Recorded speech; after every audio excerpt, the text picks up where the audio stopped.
de l'Éternel qui demeurera sur sa montagne sainte.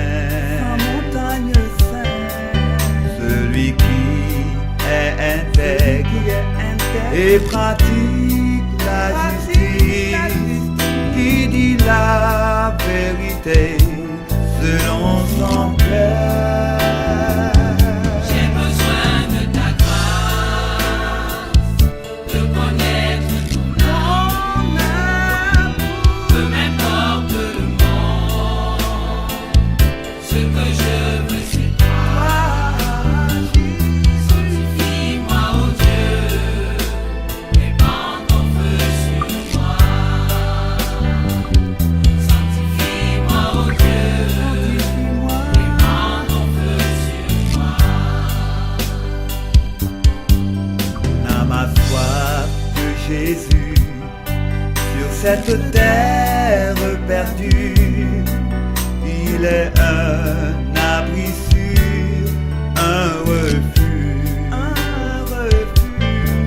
Je pense sans cesse à lui, mon cœur soupire après lui.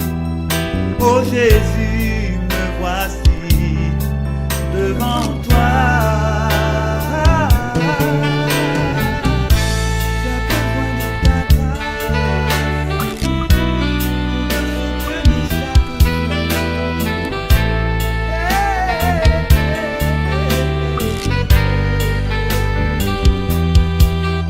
Tout à fait lié aux autres, je ne sais pas.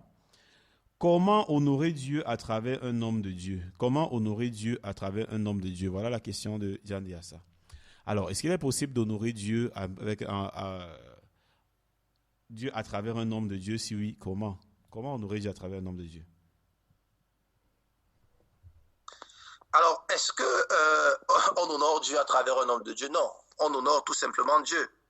Vous voyez, honorer Dieu ne consiste pas à aller donner de l'argent ou aller donner à faire des dons à des hommes. C'est pas ça, honorer Dieu. L'honneur, c'est quoi? C'est l'honneur qu'on donne au Seigneur ne passe pas forcément par un homme de Dieu. L'honneur, c'est le respect. L'honneur, c'est le respect. L'honneur, c'est un profond respect qu'on peut donner, qu'on donne à quelqu'un. Et respecter Dieu ne consiste, on ne passe pas par un pasteur forcément pour le faire. C'est comment nous le considérons, comment nous considérons Dieu dans nos cœurs en réalité. Est-ce que nous avons la crainte, le profond respect de Dieu dans nos cœurs? C'est la question qu'il faut se poser. C'est la question qu'il faut se poser. Ah, ça.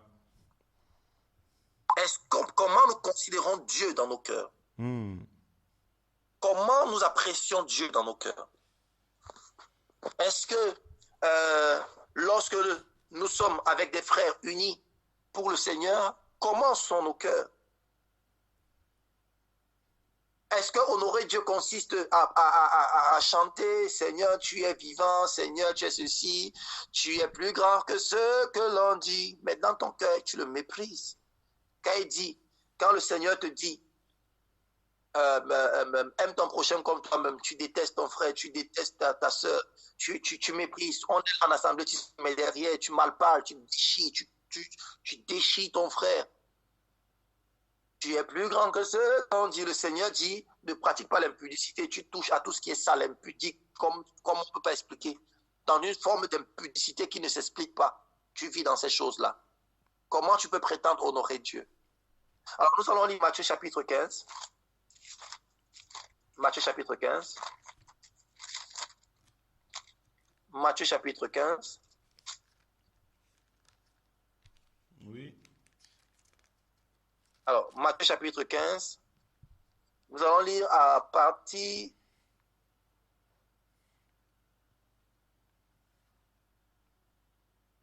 Alors, on va lire à partir du verset 5. Hein. Matthieu chapitre 5, 15. la Bible dit... Oui. Mais vous dites. Alors, je vais commencer par verset 4. À partir du 4, il est dit, car Dieu a dit, honore ton père et ta mère, et celui qui maudira son père ou sa mère sera puni de mort. Mais vous Wow. vous dites, celui qui dira à son père ou à sa mère, ce dont j'aurais pu t'assister est une offrande à Dieu. Ils sont, voilà, non, c'est ma dîme, c'est mon, j'ai gardé l'argent, si c'est pour le Seigneur, on ne touche pas. Voilà, n'est pas tenu, on dit bien, ce dont j'aurais pu t'assister est une offrande à Dieu. N'est pas tenu d'honorer son père ou sa mère. C'est-à-dire que ton père est malade, ta mère est malade, et toi tu prétends honorer Dieu en ce que tu as de l'argent ou tu as un moyen d'aider ton frère ou ta mère, tu dis non, c'est pour Dieu. J'ai gardé cet argent pour Dieu. Mais Dieu là, tu l'as vu où? Tu as vu Dieu où? Où est-ce que tu vois Dieu en réalité? Mais Jean disait, tu ne peux pas prétendre aimer Dieu que tu ne vois pas si tu n'aimes pas ton frère que tu vois. Est-ce que vous comprenez ce que le Seigneur Jésus-Christ veut dire ici? Il dit, mais tu prétends dire que ce que je pouvais te donner, papa, maman, c'est une offrande à Dieu, donc je ne te donne pas, papa, je ne te donne pas, maman. Il dit au verset 6, vous annulez ainsi la parole de Dieu au profit de vos traditions. Dans les assemblées qui font ça, ce sont des traditions humaines. Ce n'est pas la parole de Dieu. Ces assemblées où on dit que non, la dîme, on ne touche pas, tu ne peux pas donner à ton père, tu ne peux pas aider quelqu'un parce que c'est pour Dieu. Ce sont des traditions humaines. Des traditions humaines. Ce n'est pas la parole de Dieu. C'est ce que Jésus dit. Il dit au verset 7, il dit, hypocrite, parce que ces gens-là, ils croient vouloir toujours aimer Dieu plus que tout. Il dit, hypocrite. Ésaïe a bien prophétisé sur vous quand il a dit, ce peuple m'honore des lèvres, mais son cœur est éloigné de moi. C'est le verset que je voulais qu'on dise. C'est en vain qu'il m'honore en enseignant des préceptes qui sont des commandements d'hommes. En enseignant des préceptes qui sont des commandements d'hommes. Aujourd'hui, on va nous dire, si tu veux honorer Dieu, il faut que le pasteur soit à l'aise. Si tu veux honorer Dieu, il faut enlever la dîme du pasteur. Si tu veux honorer Dieu, il faut que le pasteur ait de quoi manger, de quoi boire. À côté de toi, le pasteur a déjà sa voiture. Il y a un frère à côté de toi qui vient tous les jours à pied, qui a fait un orphelin, il est là, à côté de toi. Il n'a pas de quoi manger. Mais il faut honorer Dieu en passant par le pasteur. Des traditions des hommes inspirées par un esprit de cupidité mammon, l'esprit de l'argent. Des pasteurs devenus cupides, qui s'engraissent, qui deviennent gros, qui ont des voitures, des véhicules qui sont bien riches. Et à côté, il y a un peuple qui a faim, qui a soif. Ils ont déjà faim de la parole de Dieu, c'est pourquoi ils viennent dans ces milieux. Après, vous voulez piller encore, et ils commencent à avoir faim même de l'eau et de bois, et de l'eau et de la nourriture naturelle. Voilà ce que ces pasteurs font. Voilà ce que ces gens font. Et ils enseignent que pour honorer Dieu, pour honorer Dieu à travers le pasteur, il faut apporter quelque chose. Ils ont des traditions, des versets qu'ils ont pris et mal compris, mal expliqués, où on dit, on ne tient pas en vide dans la maison de Dieu. La maison de Dieu, c'est moi. La maison de Dieu, c'est moi, c'est toi, le corps. La maison de Dieu n'est pas physique. La maison de Dieu, aujourd'hui, n'est pas une maison faite de main d'homme. La Bible le dit clairement. Donc, dans l'alliance que nous avons, la nouvelle alliance, Jésus-Christ n'est pas dans une maison faite de main d'homme. Jésus-Christ est dans mon cœur, il est dans ton cœur. Et honorer Dieu consiste à l'honorer de nos cœurs. C'est pourquoi Jésus dit, vous m'honorez des lèvres, mais bon, ton cœur est éloigné de moi. Donc, honorer Dieu, c'est dans le cœur. Jésus est en train de nous dire que honorer Dieu, ce n'est pas en passant par quelqu'un, c'est par nos cœurs qu'on l'honore. Ça veut dire que si on aime le Seigneur, si on honore le Seigneur, on va respecter sa parole, qui nous dit aimez-vous les uns les autres. Et aimez-vous les uns les autres, ça consiste à quoi? Ça consiste à que si on a un pasteur, si on a un frère qui travaille à la parole, qui est dans les difficultés, parce qu'on l'aime, on peut le soutenir, mais pas seulement lui, parce que la Bible dit Dieu ne fait exception de personne et que nous devons être justes. De la même manière, je l'aide en tant qu'un homme naturel, je peux aussi aider le frère et la sœur qui est au fond de l'assemblée, qui vient avec les babouches tous les jours, les babouches percées. Au lieu de l'aider, on se moque plutôt de lui. Ah, il ne se lave pas, les pieds sont sales. Vous ne savez pas combien de kilomètres il marche pour venir adorer le Seigneur, pour venir communier avec vous, célébrer le Seigneur. Mais il y avait une veuve dans Luc chapitre 12. La Bible dit qu'elle a donné 2 petites pièces. Et alors qu'il y avait des hommes importants qui donnaient beaucoup d'argent, il dit celle-là, elle a donné plus que les autres. Lui qui se sacrifie pour venir, il prend de son temps, il vient, on le méprise. Et on peut dire qu'on honore Dieu. Honorer Dieu, c'est de penser aux veuves, c'est de penser aux orphelins, c'est de penser aux indigents, c'est de penser aux prisonniers, aux malades, ceux-là qui n'en ont pas, ceux-là qui n'ont rien. Honorer Dieu, c'est d'aimer son prochain, c'est de soutenir, de venir au secours de son prochain. C'est honorer Dieu. Parce qu'on aime Dieu, on aime ce que Dieu a fait à notre image et à notre ressemblance. On aime notre prochain. On pratique sa parole. On ne hait pas son frère. On se supporte. Honorer Dieu, ça ne passe pas par un pasteur. Ça passe par un état de cœur, une révérence profonde, un respect profond que nous avons envers le Seigneur Jésus-Christ. Et quand on aime le Seigneur, naturellement, on pose des actes dignes d'un amour et d'un respect, d'une crainte du Seigneur. Donc on ne peut pas prétendre au Dieu en passant par un pasteur. Donc c'est important de le dire. Parce que ce sont des traditions d'hommes qui sont créées dans des églises aujourd'hui. Maintenant, la Bible dit, il faut apporter un équilibre, bien aimé. C'est important d'apporter un équilibre. Oui, mon frère, vas-y. Honorer Dieu ne consiste pas à passer. Et l'équilibre, dans 1 Timothée, on va lire 1 Timothée chapitre 5, c'est important d'apporter un équilibre.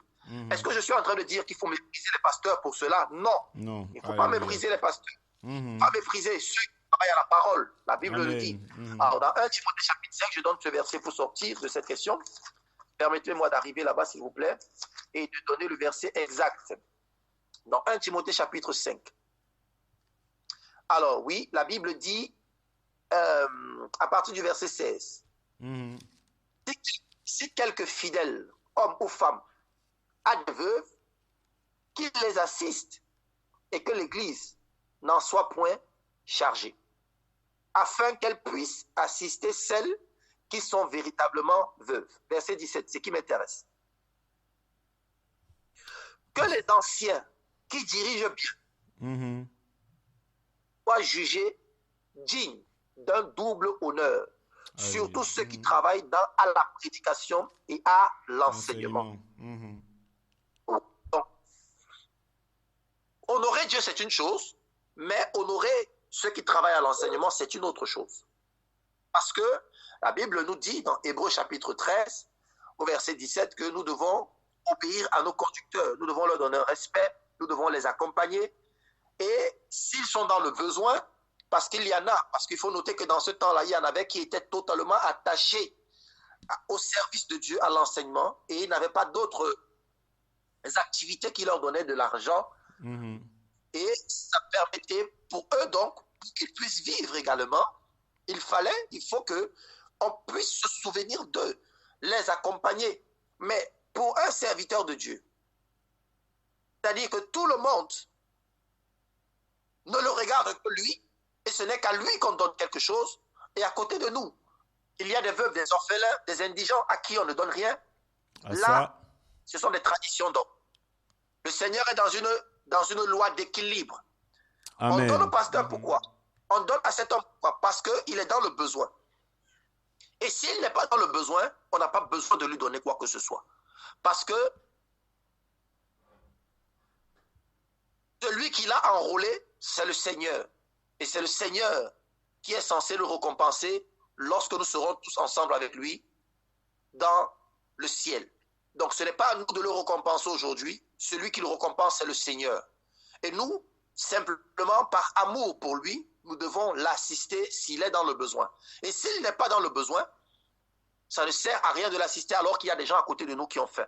Pour lui acheter sa 3e voiture.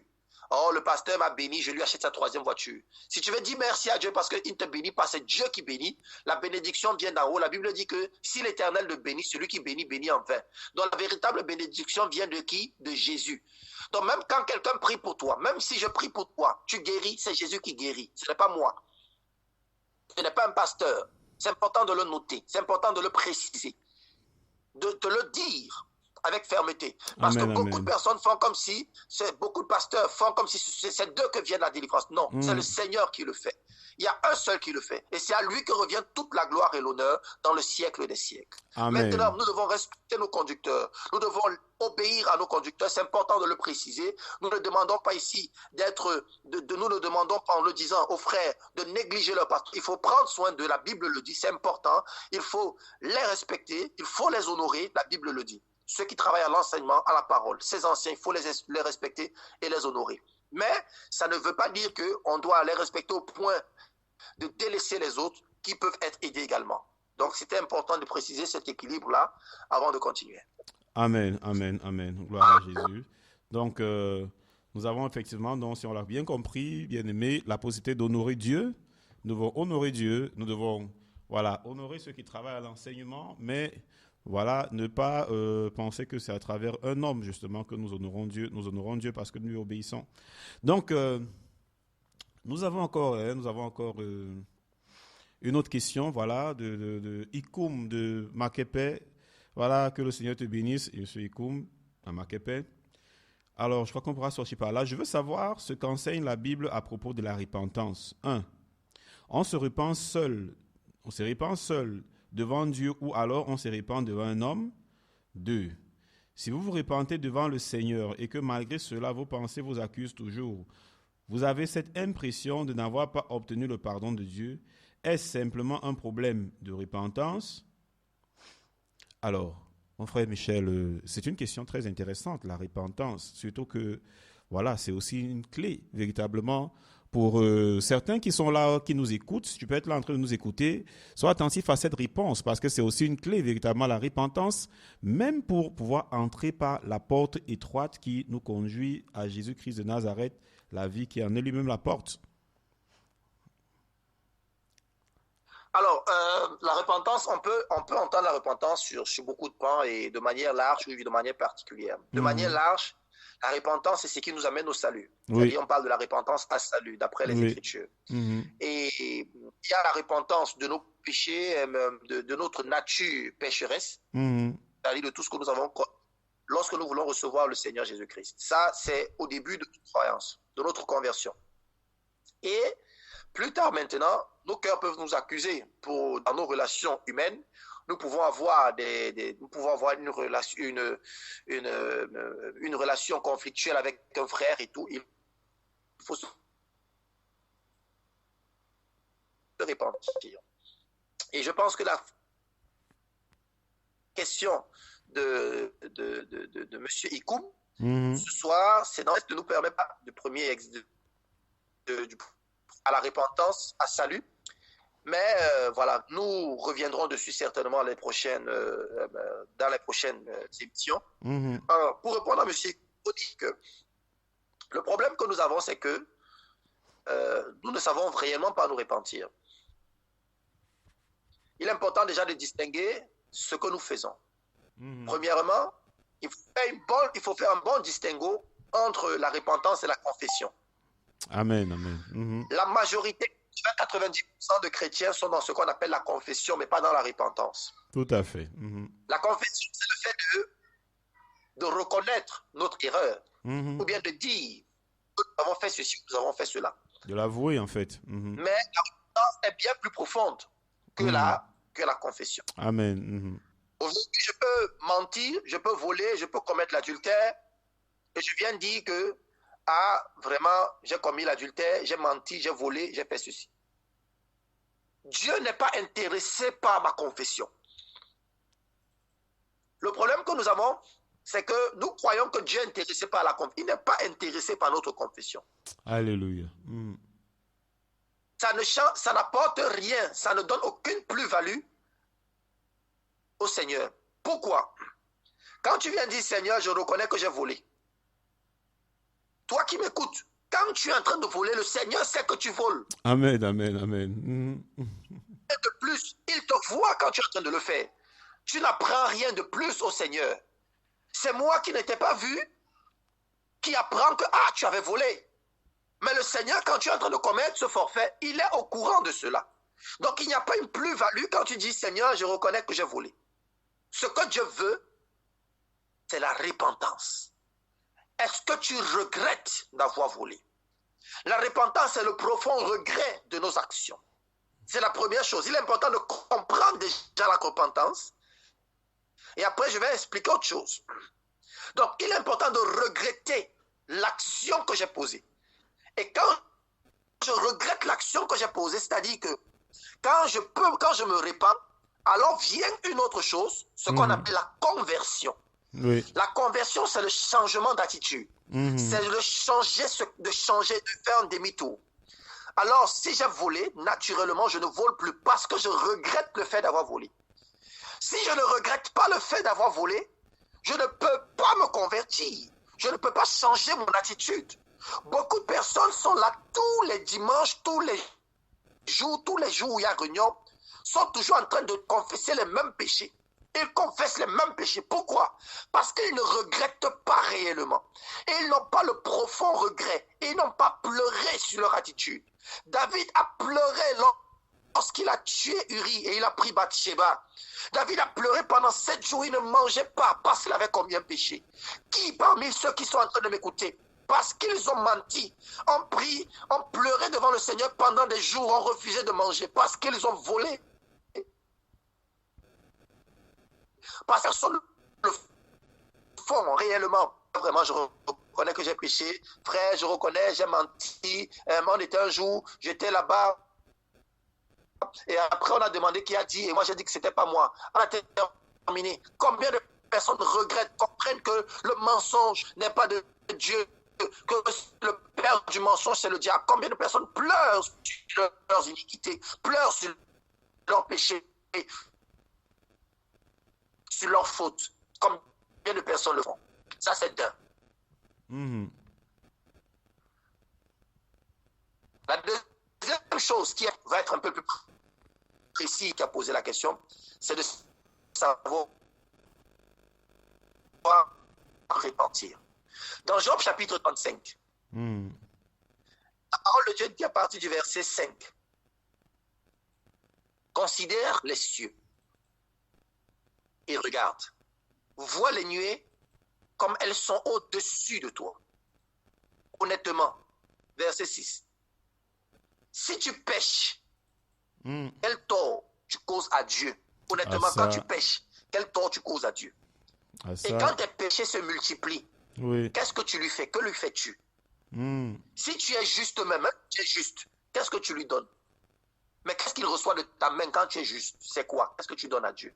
Il dit au verset 8, ta méchanceté ne peut nuire qu'à ton semblable. Ta justice n'est utile qu'au Fils de l'homme. Donc, si aujourd'hui, je vois ton porte-monnaie, ton argent, ton téléphone, quelque chose qui t'appartient, et je le vole, c'est à toi que je fais mal. C'est à mon prochain que je fais mal. Regarde le ciel, regarde comment Dieu est tellement grand. Qu'est-ce que ça enlève à Dieu, le fait que je vienne voler la chose? Qu'est-ce que ça enlève? C'est un peu... C'est un peu haché. Honnêtement, rien. C'est un peu haché. Ça a été... Il est du pas. Quelques soucis, hein? Quelques petits soucis. Nous reprenons notre frère Michel. Oui, oui, je pense que là, ça va un peu mieux. Ça va un peu mieux. Voilà, sur la fin, là. Sur la fin, nous avons eu quelques petits soucis. Vous me recevez mieux? Oui, là, nous te recevons beaucoup mieux. Ça va mieux, ouais. Alors, je disais, le péché, quand je prends ton téléphone ou bien quand je prends ce qui t'appartient, honnêtement, ça n'apporte ou ça ne crée aucun tort à Dieu. Quand même je suis juste, ça n'apporte rien de plus à Dieu. Tout à fait. Ça ne change pas sa divinité. Amen, amen. Donc, mon péché ne crée du tort qu'à mon prochain. C'est ce que la Bible dit. Donc, parfois, je te fais du mal, toi. Je te mens, je te vole et je ne vais pas demander pardon à Dieu. Mais c'est à toi que j'ai fait du mal. C'est à toi que je dois demander pardon. Je dois me repentir devant toi.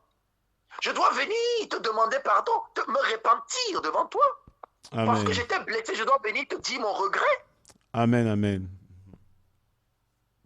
Quand je te dis mon regret, ça guérit ton cœur. Et tu m'accordes le pardon. Et quand tu m'accordes le pardon, naturellement, il n'y a plus de culpabilité en ce moment. Beaucoup de personnes traînent la culpabilité parce que elles ne se sont pas repenties là où elles ont fait la faute. Elles ne sont pas allées demander pardon à la personne à qui elles ont créé du tort. Je ne peux pas prendre ton téléphone, je ne peux pas demander pardon à Dieu. Je ne peux pas te voler, te mentir, prendre et même commettre l'adultère et je ne peux pas demander pardon à Dieu. Je dois te demander pardon à toi également. Parce que c'est à toi que je fais du mal. Et on n'enseigne pas ça. En fait, on se dit, non, c'est simplement à Dieu. Non, mais quand je fais ce tort, ce n'est pas à Dieu que je l'ai fait. C'est d'abord à mon prochain. C'est pourquoi la loi s'accomplit dans tu aimeras ton prochain comme toi-même. Le seul péché qui offusque, qui directement,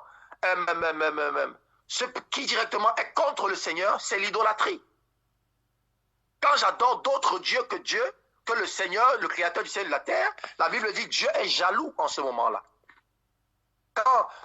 La Bible dit que quand on va vers le monde, celui qui aime le monde, c'est avec jalousie que Dieu chérit l'esprit qu'il a mis en nous. Donc le Seigneur, lui, ne veut pas qu'on aille après d'autres dieux.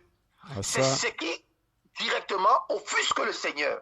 Mais quand je te crée du tort, quand je prends ton argent, en fait, toutes ces pratiques, quand je t'insulte, quand je te méprise, c'est à toi que je fais du mal.